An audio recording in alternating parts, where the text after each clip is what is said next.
Hi, I'm Nathan, welcome to SCARPA. So I thought I might take you through some of the new climbing shoes, and this one's pretty cool. Normally I don't get that excited about beginner climbing shoes, but this one was definitely one that I really enjoyed Heinz working on. He did a great job with this shoe, and it's really a completely different concept to what people have as beginner climbing shoes. So normally if I was to say it's a beginner climbing shoe, the first thing you probably think is straight, neutral, flat, and a stiff midsole. This is slightly asymmetrical, slightly downturned with a really soft midsole. So we really didn't think that beginner climbing shoes necessarily meant that it had to be a stiff, flat shoe.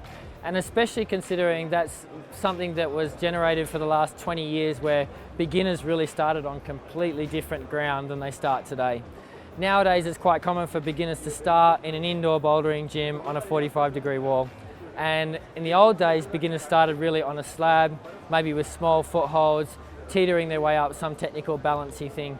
So we really thought that that didn't really match with the way that new beginners were climbing now, and the way that beginners wore their shoes, we really wanted to change that because they didn't really like having their toe right at the end of the climbing shoe.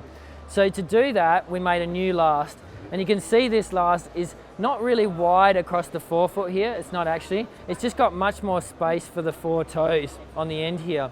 So that means that the beginner can have their heel seated right in the back of the heel, but actually get their big toe right to the tip, and they're not putting pressure on these toes, or more importantly, the knuckles at the top. And that's really what stopped beginners from having more fitted climbing shoes. And what stopped them from being really precise was their climbing shoe wasn't really well fitted. So we wanted to make it really, really soft. So we made the midsole is the same as the Drago. So you can see down here, floating big toe, exactly the same as in the Drago. Really minimal midsole down the back. So that's because we thought, well, beginners are using these things on quite steep territory, so it didn't make sense to make them really, really stiff. It also increases the comfort by making it a lot softer. We made it a lot more softer in the upper by using this M50 rubber in the top here. So that's the same rubber that's on the upper of a Drago. So it's really soft, really elasticated. Once again, that helps them get their big toe much closer to the front of the shoe because the pressure's a lot less. And then you can see down the tension system on the side here is this DTS tension system. It's the same tension system as on the Furia Air, just a lot less holes. So by the time we put the Drago insert in and we had a really soft upper, we thought we'd better give it just a little bit of support. So you'll see the DTS tension system looks similar to the Furia Air, but a lot less holes in it, so a little bit more support, but obviously it's a flexible support that goes on the inside. And then that system doesn't join onto the heel, it's got this FAF heel system. So you can see how wide this heel is. That gives a nice wide fit on this pressure zone here, so we can gently push the foot closer to the front again, getting the toes further at the front of the shoe for better precision for beginners, but with less pressure on the heel at the back of it. You can see it's only got 2 holes, whereas the booster and the vapor lace has 3 holes. So medium tension on this, not quite as much on these elastic bands.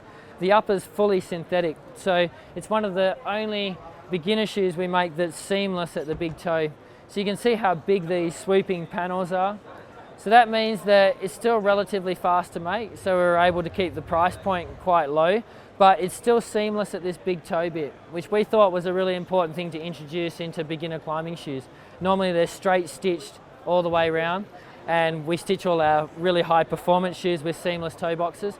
So we thought that doesn't necessarily have to be. We can make a simpler pattern and still get the benefit of having this seamless toe box at the front here. And you can see how big the panels are and just this one swooping stitch. So that continues to make the shoe very, very elasticated. It's got this wave stroke closure on the top here. So really good variation between closing it. Cinches it up nicely, even pressure on the top there. So the other thing that you probably noticed is the sole down the bottom here. So we use this really soft S72 rubber. So 72 comes from the Shore A durometer rating. So to give you an idea, like that is the softest rubber that we do. So it's considerably softer than Excess Grip 2, which is another thing that's not normal on beginner shoes. Normally they go for this hard, durable rubber. We thought beginners are on these really sloping smears, using these big slippery footholds. They do want a softer rubber, and it does work better in this type of shoe. And we just increased the thickness to 4mm. So similar durability, but a lot better performance in the friction of the shoe. So completely different concept for what other people call beginner shoes. Very soft, very supple. You can wear it quite tight. It's got the latest technology that we've used from all the other shoes, but still at a really reasonable price. 120 euros. So yeah, it sits right between our base price shoes, Velocity and Origin, and below something like an Arpia or something, or a Maestro. We just noticed that like when beginners came and they came to our shoe demos, they gravitated straight towards like Furia S and Drago. They didn't gravitate towards the stiff, neutral shoes. And then, you know, why do they want those type of shoes? And we asked beginners why they wanted that, and they said because it climbed better on what they were doing. And they're on steep terrain. Obviously soft shoes have much more flexibility to use your feet on steep than what stiff shoes do. So I think it was a lot of time of us telling beginners that they needed a stiff shoe, but they didn't really want a stiff shoe. So having a soft shoe, it gives you one other advantage that beginners are looking for, and that's comfort. So I think giving them really stiff shoes that were really supportive in a neutral shape, it was what we wanted. It wasn't what they wanted.